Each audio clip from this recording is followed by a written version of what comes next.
Ang bango ng kotse mo kasing bango mo. Komento ko nang tuloy na makapasok sa loob ng kotse niya. Napasandal ako sa sandiganan. The sound of his car makes me sleepy. Saan ka nakatira? Nagtitimpi nitong tanong. He started the engine pero hindi pa rin yon pinapaandar. Diyan, sa puso mo. I winked before laughing so hard. Napailing ako sa sinabi. Di ko na makontrol ang sarili ko. Nakakainis talaga ako tuwing lasing I saw him massaging his temple. He looked at me with those menacing eyes. Saan ka nakatira? Tila nagtitimpi ulit nitong tanong. I pinched his cheek before laughing again. Nawawala na yata ako sa sarili Gosh, saan pa ba? Di sa bahay? Then I laughed again. I heard his exaggerated cause. I bit my lips to stop myself from laughing. He looked so pissed. Tuloy niya na ng pinandar ang kotse. Lalo tuloy akong inantok at sinandal kong ulo sa bintana. Ilang segundo lang tuluyan na nga ako nakatulog. Nagising ako na maramdaman kong lumulutang ako. I opened my eyes, still drowsy. I saw a silhouette of a man. Pumikit ulit ako, tinatansang sakit ng ulo. He placed me on a soft mattress. I heard him sigh. Ano bang ginagawa ko? I should not bring her here? Dinig kong bulong nito sa sarili. The smell of the room looks familiar. Everything seems so familiar. I felt his hand on my feet, removing my heels. Gising ako pero nakapikit pa rin. Nararamdaman ko rin lang kung anong gagawin ng lalaki. Narinig ko pang yapak nito palayo kaya naman napaupo ako sa kama. Nilibot kong tingin sa buong silid. Mas lalo lang yatang sumakit ang ulo ko sa nakita. Di ko rin lang pinansin pa ang maraming ganito ang kwarto kaya't imposibleng iniisip ko. Bigla ako naiinitan sa suot ko. I want to shower. Gusto kong malamig na tubig so I remove my long gown. I opened the faucet para masidlan ng tubig ang loob. Nakatingin ako sa itaas habang nakapikit ang mga mata ko. Nang maramdamang natatabunan ng tubig ang dibdib ko, pinatay ko na ang faucet. I put some liquid soap na nakita ko sa gilid saka pinabula ito. I calmed myself down. I guess the cold water will help me sober up. Sinandig kong ulo sa unahang bahagi ng bathtub. My mind is flying somewhere. Napangat pa ang tingin ko nang malakas na bumukas ang pintuan ng CR. I forgot to lock it. Napayos ako ng upot saka pinaikis ang kamay na itinabon sa dibdib. What the? Naumid ang dila ko nang tuluyan ko nang nakita ang itsura ng lalaki. I felt my heart throb. Nakita ko pang parang takot na takot ito pero nang makita ko, kumalma rin. My heart is pounding so fast. Di ko mapigilang suriin ang itsura niya. His physique changed a lot. He got more muscle now that I remembered. Mas lalo pang lumapad ang balikat niya. Parang alit ko tuloy tingnan kung magkatabi kami. Naiba lang ang ayos ng buhok nito but still is now more handsome than before. Mas gwapo pa kay Soren na iniwan akong parang bula. Nawala yata ang pagagising ko na makitang humakbang ito papalapit sa akin. He closed the door and locked it. Kinabahan akong bigla. What the? Napahinga ako na maluwag nang lumihis ito sa direksyon, papunta sa lababo. Pinapanood ko lang ang bawat galaw niya. Kumuha to ng malit na tuwala mula sa cabinet na nasa ilalim ng wash area. Binasa niya to ng tubig bago muling dumapit sa akin. Napausog ako papalayo. What will you do? Hindi ko napigilan nang mautal. Seryoso lamang itong umupo sa tabi ko pero nasa labas pa rin siya ng bathtub. Di niya sinagot ang tanong ko bagkos hinawakan ito ang baba ko at saka ko pinaharap sa kanya. Nagkatingin kami. Imbes matakot ako dahil sa pagbabanta nito. Dati na tumatak na yata sa isip ko, mas pumailan lang ang saya ko sa kaibuturan ko. I am happy to see him again after 5 years. I am happy that finally. Sa isa pang pagkakataon, hindi galit na nakikita ko sa mga mata nito. He removed my makeup using the wet towel. Mahina lang ang pagdampi nito sa aking mukha na para bang ayaw niya ako masaktan. I will remove your makeup so you'll be comfortable sleeping. Parang sasabog na ang dibdib ko sa sobrang kabog. Lalo na nga ngayong sobrang lapit lang ng mukha niya sa akin. Even his voice sounds like music to my ears. Wala sa sarili kong hinawakan ng mukha niya. I traced every part of his face. I caressed his chopped cheeks, his chiseled jaw, his pointed nose, menacing eyes and thick eyebrows.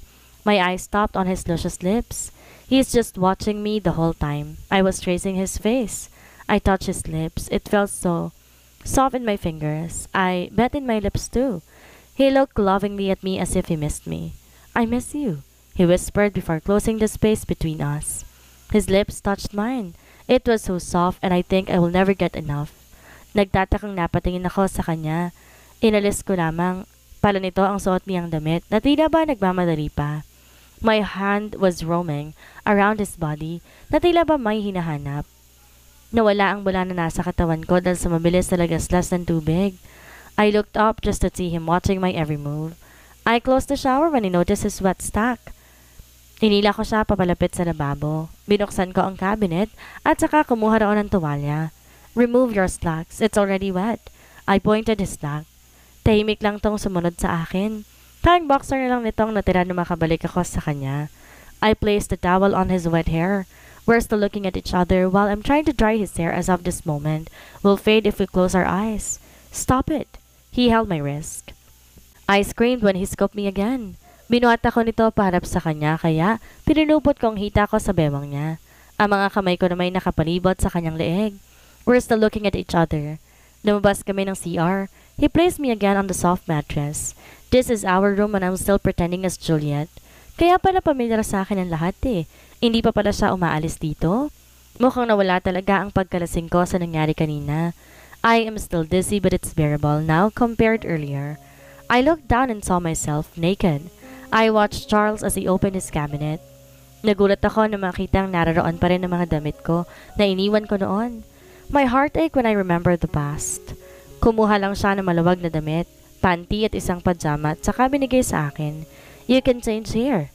Bumalik ulit siya sa cabinet para kumuha ng damit niya bago to pumasok sa banyo. I sighed. Akala ko may mangyayari sa amin ngayon. Bakit wala? Napalo ko tuloy ang ulo ko sa iniisip ah. Mukhang disappointed pa ako na walang nangyari, tama lang naman yon. We're not in a relationship. Bigla ko narinig ang tinig ni Juliet sa ulo ko. Mommy, invite a lot of bachelors, Cassandra. Siguraduhin mong pagkatapos ng gabing to, hindi ka natagtuyot. Bigla ko napailing sa naalala. Sinuot ko ang damit pagkatapos naupo ako sa gilid ng kama, waiting for Charles to go out. Di rin nagtagal lumabas to ng CR at nakadamit at short na. He sighed when he looked at me. You can sleep in this room. I will sleep to the next room. He smiled. Let's talk, Charles. We will talk tomorrow. You have to rest now. He walked near me. Tinulungan niya ako maihiga na maayos sa kama at saka kinumutan. Nang tumayo to para umalis, sinila ko agad ang braso niya kaya napaupo siya sa kama. Umupo rin ako para magkapantay kami. Why are you still keeping my clothes here? It's been 5 years, Charles. You could have thrown me years ago. We will continue this talk tomorrow, Cassandra. No, Charles. Answer me, now. I heard him sighed. Napansin ko lang kanina pa siya napapabuntong hininga. What do you want to hear? The honest answer or not? He looked at me with those serious eyes again. I want your honest answer, Charles. He is quiet for how many seconds before he spoke. I am still stuck on you, Cassandra. I gasped. I felt like crying. He saw my hand shaking and he held it with his both hands and caressed it to calm me. Hindi ko kayang itapon yung mga gamit mo kasi umaasa pa rin ako. Umaasa pa rin ako na magkakaayos tayo. Umaasa akong uuwi ka ulit dito. I bit my lips to stop myself from crying. Di ko naman talaga gustong sabihan ka ng masama pero ang sakit kasi eh. Nasaktan ako. I learned to trust you. I learned to like you sa konting panahon na magkasama tayo. He bowed his head to look at our hands. But you broke me. I heard his shaking voice. Naramdaman kong may tumulong tubig sa kamay ko kaya napatingin ako sa kanya. He is crying. It pained me when I saw you walking away of this house. I felt like you're walking away out of my life too. I heard him sob. My tears pooled. I felt my heart is breaking for him. I can feel his pain just by hearing his voice. When you leave, it took me some time before I decided to go on with my life, to move forward without you by my side. I blame myself for everything that happened to us. Charles, I understand you. Stop crying now. Tinanggal ko ang kamay ko sa hawak niya. I held his face with my both hands. Namumula ang mata niya kakaiyak at basa rin ng pisngi nang iangat kong ulo niya. I caressed his face lovingly. Do not blame yourself. Kahit naman ako may kasalanan din sa nangyari, I pretend to be someone I am not. I fooled everyone. I made you believe to all of the lies. I stopped talking to hide my sob. Pero sa lahat ng kasinungalingang yon, yung pagmamahal ko lang sa iyong totoo sa lahat, I love you, Charles. Kahit pakiramdam ko hindi tama kasi balik na rin man ng mundo, si Juliet pa rin ang asawa mo at hindi ako. Hindi si Cassandra. You did not even said you love me before? Tila gulat pa ito sa narinig. I supposed to tell you that day when you knew about everything. I supposed to tell you how much I like you to be mine, but then that happened. Naalala ko tuloy ang nangyari nung araw na yon. I can still remember it detail by detail. Tila nakakuita yun sa alaala ko. For 5 years, Charles, maraming nanligaw sa akin. Maraming sumubok kunin ang puso ko, pero paano ko magagawang ibigay yon sa iba kung nasa iyo pa rin hanggang ngayon? Nanigas siya sa kinaupuan dahil sa narinig mula sa akin. He was looking at my eyes with visible tears on his eyes. Tell me, Charles, how could I forget you when you're the only man who made me feel this way? How could I love someone else when I'm still so in love with you? I confessed. He looked at me with pure admiration. I waited for how many years just to hear that word from you? I can't believe I'm really hearing it now. I kissed him on the lips, kaya hindi niya na natuloy pa ang sasabihin. Lumayo rin kaagad ako. I used my hands to wipe his wet cheeks. Don't cry again. I hate seeing you cry. Mahina akong sambit sa kanya. He held my both wrists that it's in his face, kaya binaba ito.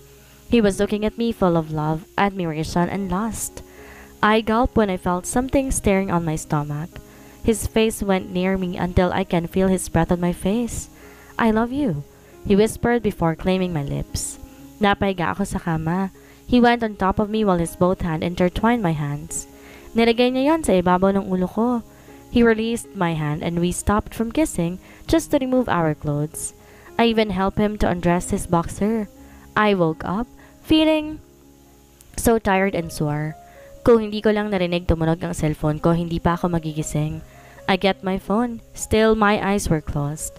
I did not have a chance to know who's the caller. Hello? Nalayo ko agad ang cellphone ko sa tenga nang marinig ang malakas na sigaw mula sa kabilang linya. It is obviously Juliet. My forehead crazed. Oh my gosh, Cassandra! Hindi ka talaga umuwi kagabi? Nasaan ka? Sino kasama mo ngayon? May nangyari ba sa inyo? Hindi ka na ba tagtuyot? I heard her loud scream. Oh my! Mukhang di ka na talaga tagtuyot. Congrats! I ended the call. Umagang umaga, ang sakit sa tenga. I sighed at bigla naman nagsink in sa akin ang lahat ng nangyari kagabi. My eyes widened. Mabilis kong ipinalibot ang tingin sa paligid. Mabuti na lang wala si Charles dito. Pakiramdam ko isasabog ng pisngi ko sa pagkapula nang maalala kung anong ginawa namin ni Charles kagabi habang papunta sa banyo nang walang saplot. Mabilis nang ako naligo at saka nagpalit ulit ng damit. My head is so heavy. Habang papalabas ng kwarto, nakahawak na ako sa sentido. Napahinto ako na makita si Charles na nakasuot ng apron habang busy sa pagluluto. My eyes wandered in the house. It's still the same as I remembered 5 years ago. Walang pinagbago. Nakanda na iba pang pagkain sa lamesa.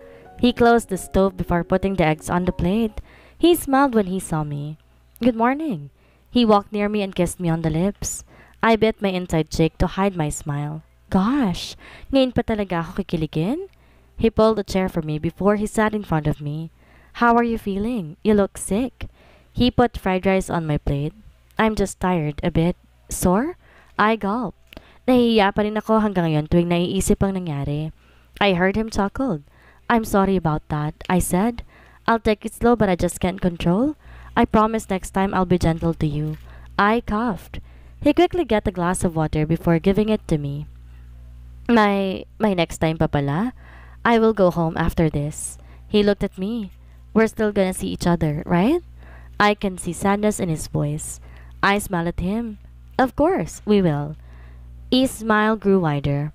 I will take you home? I nodded. We finished first our food before he climbed upstairs to change. I washed the dishes while waiting for him. Natapos na ako sa paghugas pero wala pa rin si Charles kaya sinubukan ko muna i-text si Juliet. To Juliet, pauwi na ako. Don't worry about me, twin. After seconds, my phone beeped. From Juliet. What? Uuwi ka na? I thought dyan ka natitira sa lalaki mo. And FYI, I am not worried about you. I'm worried about your man. My forehead creased. Magaling ko kakambal. To Juliet. Why are you worried about him? I'm your twin here. From Juliet. Nag-aalala lang kasi ako at baka hindi nasiyahan ng lalaki sa'yo. You are inexperienced. I bet you did not give him a head. I closed my eyes to hold my irritation. Paano ba nagkasundo sa Jacob at sa Juliet? They are too different. I just replied her a simple STFU. I received a laughing emoji from her before. I heard Charles' footsteps. I lifted my head. I saw him wearing a black long sleeve folded until his elbow, slacks and black shoes. My eyebrow increased. Hindi niya naman masyadong pinaganda ng pagkahatid sa akin, ha? He looks like he will be having a business meeting with his outfit. He intertwined our hands while walking on his car in front of this house. I smiled when he helped me open the door of the passenger seat. Mabilis nang umikot papunta sa driver's seat. Are you going somewhere? Hindi ko na napigilang magtanong. He turned his head on me before looking back on the road. To your house? Mukhang di pa sigurado nitong sagot. I mean, may iba ka pa bang pupuntahan? Mukhang may ka-business meeting ka sa suot mong yan ah. I looked again at his outfit. I just want to look formal while meeting your parents. Nagtataka akong napatingin sa kanya. Ano meeting my parents? What? Instead of answering me, he just smiled at me. Mabilis kami nakarating sa bahay dahil di naman masyadong traffic. My eyebrow increased when I saw our big gate open na para bang may hinihintay na panauhin. Sumarado rin agad yun na makapasok kami sa loob. You could have dropped me off outside the gate. I pointed the gate at the back. Nandito na rin naman tayo. He smiled while parking the car in front of our house. He went up to help me open the car. I smiled at him. You go now. I think you're busy. Thank you for dropping me off here. Hindi mo ba papapasukin ang bisita mo, anak? Napalingon ako sa likod na marinig ang tinig ni Papa. Nagulat ako na makitang kompleto sila doon. Si Mama, Papa, nakangising si Juliet kasama ni Jacob na karga si Blue Moon. Si Laylang nakangiti at si Chloe naka-cross arm. Before I could even react, I felt his arms wrap around my waist. Natahimik sila sa nasaksihan. Good morning. I know you already know me, but to be formal, I'm Charles Gale Idleman. He bowed his head a bit. I think you need to go now. I whispered to him. He shook his head. We will face your family together, Cassandra, he said with determination. Pinasusunod kami ng pamilya ko sa sala para doon daw mag-usap. Charles sat beside me. We are in front of my parents. Sa gilid, naroon ang mga chismos akong kapatid. Ilang segundong tahimik lang sila kung hindi pa nagsalita si Juliet. Ano, may prayer meeting ba tayo dito? She joked. I heard Jacob stopped him from saying anything. First of all, I want to apologize for causing so much trouble for your family. I heard Charles said. Nabaling ang tingin ko sa kanya. He's saying sorry even if it's really my fault. I am sorry for hurting Cassandra emotionally. I heard my mother sighed. It is not your fault, Iho.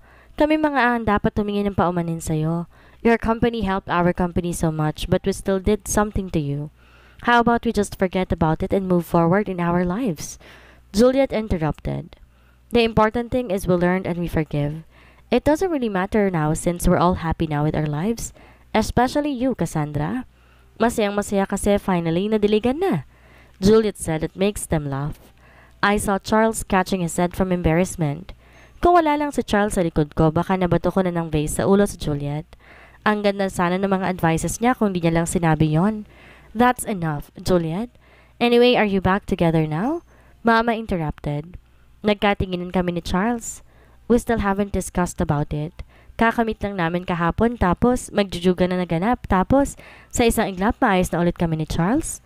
Ang rupok ko talaga. Ang galing mo, Cassandra. We still did not discuss about it but rest assured she will be the one I'm going to marry. If you give your blessings to us, Charles said. Mukhang nahiya pa to sa huling sinabi. Totohanan na to. I bit my inside cheek to hide my white smile. He will marry me soon. As long as our daughter is happy, we will always give you our blessings. My father smiled. Natapos din agad ang usapang yon ng masaya ang pakiramdam ko. Charles held my hand tightly. Nasa garden kami ngayon, nakaupo sa pahabang lamesa, kung saan minsan kami nag-aagahan. I am sorry, Cassandra. Finally, maayos ng sitwasyon ngayon, he said. Nasa lubang iba dahil nag-aagahan pa. Inaya kami pero tinanggihan din namin dahil kakatapos lang namin kumain bago pumunta rito. I leaned my head on his shoulder. Totoo ba yung sinabi mo kanina? Bigla ko naalala yung kasal na sabi niya. Na? He took a glimpse of me, then his look turned to our intertwined eyes. That you will marry me? Tuluyan siyang napatingin sa akin. Yes, totoo yon, Cassandra. Sa tingin mo ba pupunta ako rito kung ayaw mo kitang pakasalan? At akala mo ba papakawalan pa kita ngayon nakita na ulit kita? He held my chin with his right hand. Letting you go again is not gonna happen, Cassandra. I am sorry, but I will be possessive with you this time. My face heated with his words. He's really good at making me blush. Sorry, wala akong dalang popcorn para panoorin kayo maglambingan dyan. I glared at Juliet. Panira talaga kahit kailan to. Oh, sorry, twin. Sa mama makatingin dyan, ha? Then she laughed. She walked near us. Hi, Charles. I'm the real Juliet. You see, mas maganda pa ako sa kanya. She said just to irritate me. Magkamukha tayo, Juliet, kaya walang mas namang sa ating dalawa. Pambabara ko pa sa kanya. She laughed again before she rolled her eyes on me. I looked at Charles who's smiling watching us. Anyway, kahit naman walang alam sa kama tong kapatid ko, mabait naman yan. Teacher na lang para gumaling. I hit her arm. Napaigik siya at saka tumawa na nakakaloko. Magseryoso ka nga? Fine. She looked at Charles with her serious eyes. Ako mabait akong tao pero parang Charles ha. Kapag sinaktan mo tong kambal ko, lahat ng lahi ko makakalaban mo. Kapag umiyak tong kambal ko dahil sa'yo hindi mo na makikita ang lahi mo at kapag hindi kayo nagkaanak kayong taon, better luck next time. She said. Masarap sanang puruhan ang kambal ko pero natouch din naman ako sa unang sinabi. I hugged her tight. Kahit palagi kami nag-aasaran, I still love my twin. Epilogue. I lifted my head when I heard a knock. Come in! The door slowly opened and I saw my secretary entered. Sir, your father and your grandfather wants to see you. They're waiting in the main office. Tumango ako sa kanya at saka inayos sa mga gamit na nasa table ko. I have a lot of work today. Why would they want to meet me? Unless it's important. Naglakad ako papunta sa main office. Napapansin ko mga impit na tili ng babaeng empleyado na nadaraanan ko. Oh well, I'm Charles. My secretary opened the door for me. I entered the room. I saw my grandfather sitting at the center while my dad was sitting beside his father. Why did you call me? Tanong ko agad sa kanila na makalapit. Pinagsiklop ni Lolo ang dalawa niyang kamay. I want you to marry the daughter of Castro family. Pinal na sabi nito. My forehead creased. Ito na nga bang pinakayoko sa lahat eh. But Lolo, I have a girlfriend. You already met her, right? She's Diane and she's the only woman I want to marry. My voice raised. Pinalo ni Daddy ang lamesang gumawa ng malakas na ingay. Natahimik ako. Break up with your girlfriend and marry the daughter of Castro family. If I hear you're still in a relationship with that girl, you would not like what I will do to her? Daddy in his thunder voice. My hand formed into a fist. Namuo ang galit sa babaeng papakasalan ko. Kung wala ang babaeng yun, hindi mangyayari sa akin to ngayon. Hindi ako mahihiwalay kay Diane. She was lying beside me, naked. Katatapos namin magtalik, I am still gasping for air. I can't move when she went on top of me and grind herself to mine. I moaned, but then I remembered I should break up with her now before my dad do something bad to her. I pushed her to the side, her forehead creased. Let's break up, Diane. She looked hurt and so do I. Don't do this to me, Charles. I love you so much. This will be the last, Diane, I said to her, gasping. After that night, we broke up. After 3 weeks, I called my fiancé to meet me on my condo unit. This will be our first meeting, so I want to surprise her. I smirked. They looked on her face when she saw someone else in my kitchen made me happy. Yun lang naman ang gusto ko. Magsisi siya kung bakit pumayag siya ikasal sa akin. But everything happened so fast. Kinasal agad kami. Our house is now ready, kaya't lumipat din kami roon pagkatapos ng kasal. Umuuwi lamang ako galing trabaho tuwing nasisiguro kong tulog na siya at umaalis din ng maaga para di ko makita ang pagmumukha niya. I would hurt her with my words tuwing uuwi ako nang walang pakain. Kahit naman mayroong pagkain hindi ko pa rin kukuhanin siya. Nang nagluto, ginagawa ko lamang iyon. Para magkaroon ng rason para saktan siya. That's how much I hated her. 4 weeks of being married, I noticed that she go out of our house until I follow her taxi. Doon ko lang nalaman na nagtatrabaho siya bilang model. She even did not tell me. I, on the other hand, secretly went in Diane's place. We always made love if I miss her so much.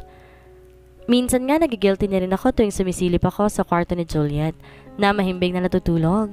I am cheating on her and what if she did what I'm doing? What if I saw her cheating on me? Di siguro makakaya ng ego ko yon. Madadagdagan lang galit ko sa kanya at sa sarili ko. Hindi ko naman talaga pinapunta si Diane sa bahay nung araw na yon.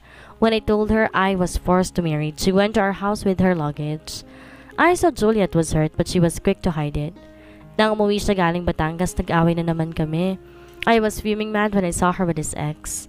Nakaakbay pa talaga sa kanya kaya't mas lalo akong nagagalit. Pero wala na nga mas ikakasakit pa na marinig ko siyang sabihin ng mga katagang tumatak na yata sa isipan ko.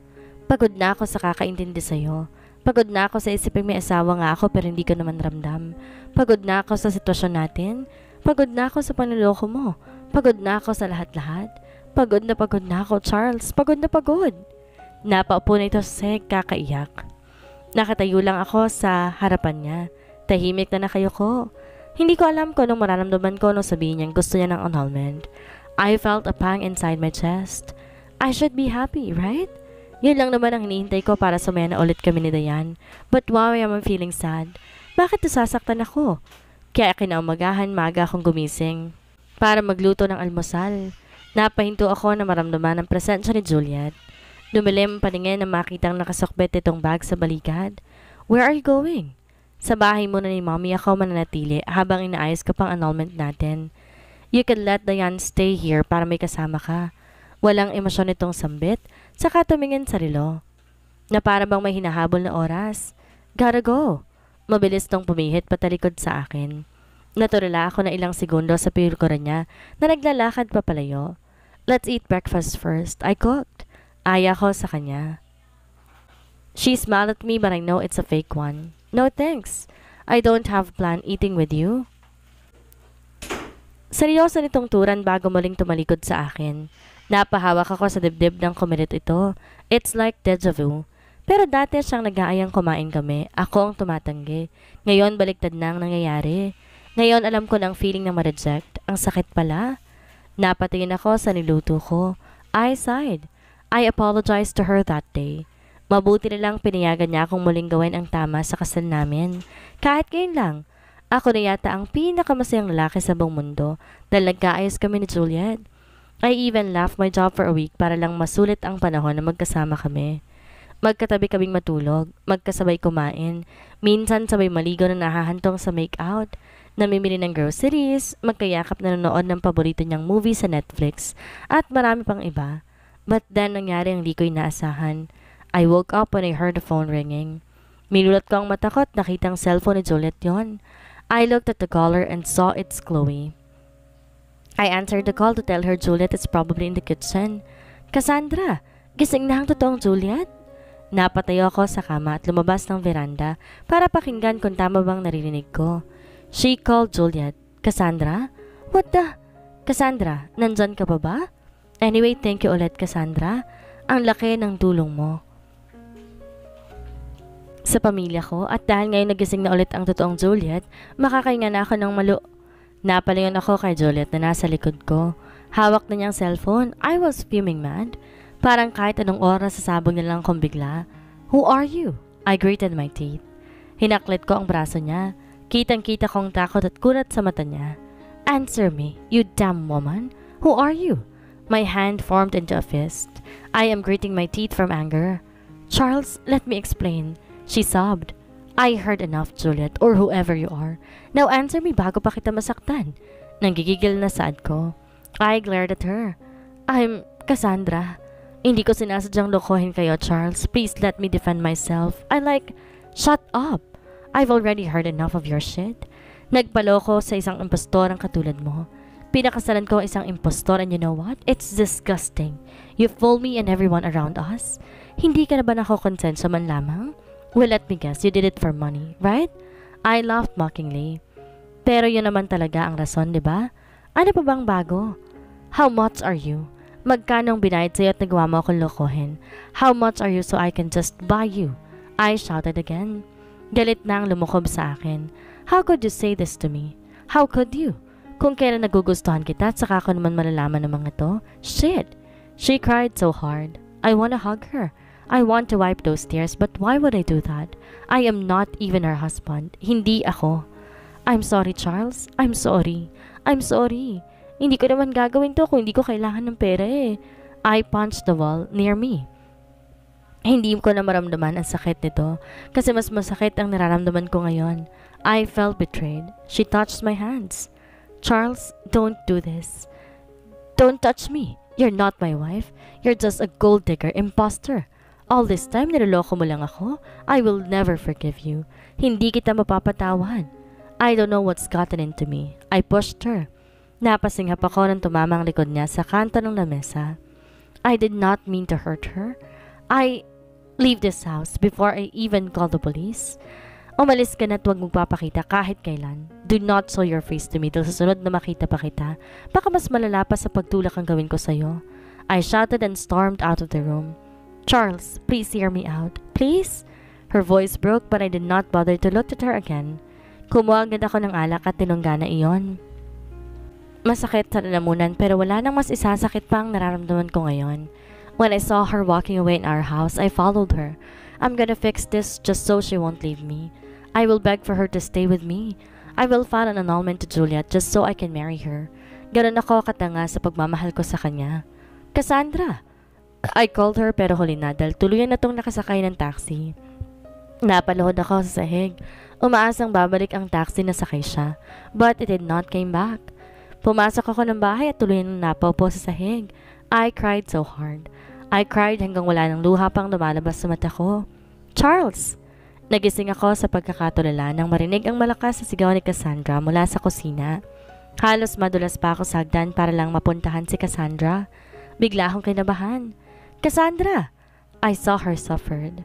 Nang mapatingin ako sa kanyang hita, tila na estatwa ako sa kinatatayuan na makita ang umaagos sa dugo mula rito. Charles! Mahanganak na ako, Diyos mio! Dalhin mo na ako sa ospital? Sigaw pa nitong nagpagising ulit sa akin. Tumakbo ako papalapit sa kanya at saka binuhat ito. Malalaki ang mga hakbang ko palabas ng bahay. Grabe ang kabog ng dibdib ko. Para na akong aatakihin sa sobrang kaba. Hindi ko na pinoblema ang gamit ng baby dahil nasa kotse yun nakalagay. In case na mangyari to, manganganak ng asawa ko. Mabilis ang paandar ko sa kotse pero maingat naman. Charles, ang sakit! Napakagat na ako sa labi. Naaawa sa misis ko na nasasaktan. Kung pwedeng ilipat lang sa akin ang sakit, gagawin ko. Huwag lang masaktan si Cassandra. Binuhat ko siya habang papasok ng ospital. May stretcher na agad na sumulubong sa amin, saka tinulungan kami. Papasok na sana ako ng delivery room para hindi ako pinayagan. Kaya, tinawagan ko na lang ang mga magulang ni Cassandra. I'm walking back and forth waiting for the midwife to come out. Nasaan si Cassandra? Inihinga na tanong ni Juliet na makita ko sa harap ng delivery room.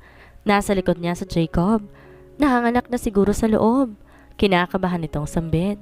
Gusto ko nga sana samahan siya sa loob pero napag-usapan na namin na maghihintay na lang ako sa labas dahil baka raw himatayin ako sa loob. Kalma pre, magiging maayos din ang lahat. Naramdaman ko ang mahinang tapik ni Jacob sa balikat ko. Charles, kami na muna magbabantay kay Cassandra.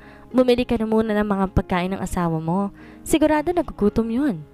Kahit nag-aalala, tumango na lamang ako. I bought fruits and healthy foods. Natagalan lang habang namimili. Di ako mapalagay hanggat hindi ko nakikita na maayos si Cassandra. Malaki ang hakbang ko papunta sa delivery room. Nakaupo sa waiting area sa Jacob. Tapos na ba? Napatingin ako sa delivery room. Congrats pre! Nasa private room na mag-ina mo. He smiled. Nagpatiunan na siya sa paglalakad kaya't sinundan ko. Tumapat kami sa isang private room. He knocked the door first before we entered. I saw my wife lying on the bed. Napakurap pa ako na makita ang isang sanggol na buhat ni Juliet sa kanyang bisig. She smiled when she saw me. Congratulations, Charles. Ang gwapa ng pamangkin ko. She giggled. Natigalgal ako mapalapit sa kanila. I saw my son sleeping soundly. Inabot sa akin ni Juliet ang anak ko na masaya ko namang binuhat sa aking bisig. Nagpaalam ang mag-asawang lalabas muna na tinanguan ko na lamang. I am so happy while looking at my son.